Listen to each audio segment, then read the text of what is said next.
Salam sejahtera, salam perpaduan, salam Malaysia Madani. Berdirinya saya di sini bukan untuk berdondang sayang, tetapi berdirinya saya di sini untuk mempidatokan tajuk gadget penjajahan alaf baharu. Hadirin yang dihormati, sebelum saya mendalami isi tajuk saya pada hari ini, izinkan saya mendefinisikan frasa-frasa penting yang mendasari tajuk pidato tersebut. Gadget adalah istilah yang merujuk kepada perangkat elektronik yang memiliki fungsi-fungsi khusus. Kata gadget sendiri berasal daripada bahasa Inggeris yang diertikan sebagai gawai dalam bahasa Indonesia. Maksud penjajahan pula sesuatu perihal atau perbuatan menjajah, seperti menjajah sesebuah negeri atau kawasan lain. Alaf diertikan dalam kamus Dewan ialah 1000, iaitu jangka masa yang mengambil masa selama 1000 tahun. Manakala baharu merujuk pada masa sekarang. Nah, jelas maksud tajuk pidato saya pada hari ini.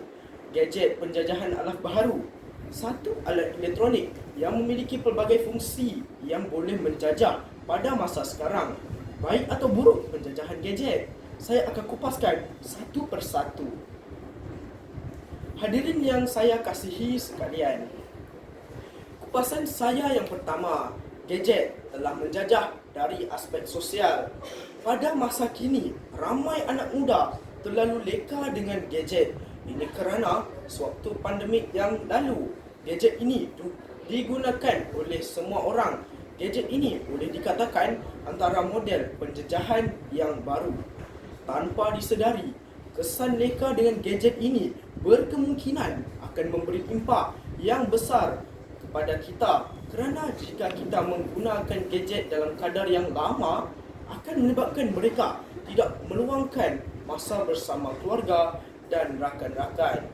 Jika kita tidak menangani keadaan ini, negara kita akan mudah terpengaruh dan akan dijajah sekali lagi kerana kelalaian anak-anak muda yang tidak memberikan tumpuan kepada kehidupan yang nyata ini. Kita hendaklah menedarkan anak-anak muda ini kerana perjuangan mempertahankan negara dari dijajah. Mantan Perdana Menteri kita, Datuk Seri Ismail Sabri Yaakob, pernah mengatakan bentuk penjajahan di era modernisasi tidak lagi sama seperti era kolonial dan ia adalah satu ancaman berbahaya serta cara paling mudah menjajah minda dan jati diri bangsa sekaligus mampu menghancurkan sesebuah negara. Kupasan saya yang kedua, gadget menjajah dari aspek ekonomi. Ketidaksamaan dan ketidakadilan ekonomi semakin menjadi-jadi.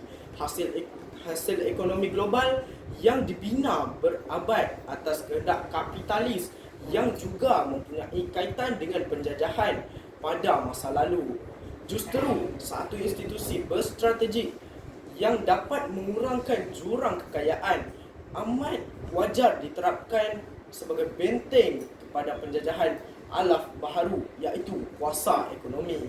Membeli belah dalam talian atau pembelian dalam talian ialah proses yang pengguna lakukan untuk membeli produk atau perkhidmatan dalam talian. Kedai internet, kedai dalam talian, e-kedai, kedai internet, kedai sesawang atau kedai maya. Kesemuanya adalah padanan dalam talian kepada peruncit bata dan lepak dan pusat membeli belah. Tidak dapat dinafikan, membeli belah secara talian dapat menjimatkan masa kerana anda tidak perlu beratur di kaunter tunai untuk membayar produk yang ingin dibeli. Mereka boleh membeli belah dari rumah atau tempat kerja tanpa perlu meluangkan masa untuk pergi ke pusat membeli belah. Yang anda perlukan hanyalah akses internet dan masukkan kata kunci atau menggunakan enjin carian dan klik item yang anda perlukan.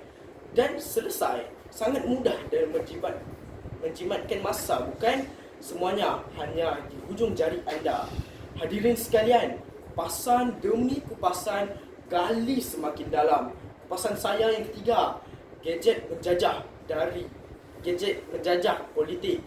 Aplikasi ruang cyber melalui penggunaan media alternatif seperti blog, laman web, forum cyber, YouTube email, Facebook dan Twitter telah memperluas ruang bersuara sekaligus meningkatkan partisipasi politik, mobilisasi sosial dan demokrasi.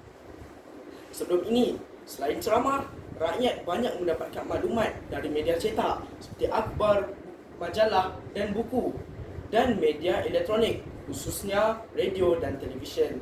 Namun kini, penggunaan internet sebagai cara untuk mencari maklumat menjadi semakin penting. Penggunaan gadget mempunyai kesan positif dan negatifnya. Kesan positif penggunaan gadget antara lain mempercepatkan pengaliran maklumat. Maklumat dalam bidang boleh didapati dengan cepat. Ini membantu usaha melahirkan masyarakat yang bermaklumat. Apabila masyarakat bermaklumat, tentu sekali proses pembelajaran dan pencabahan minda rakyat turut berlaku. Menutup tirai pidato saya hari ini, meskipun ancaman penjajahan baharu ini bukanlah dari segi fizikal, ia amat berbahaya dan cara paling mudah untuk menjarah minda dan jati diri bangsa. Seterusnya, mampu menghancurkan sesebuah negara jika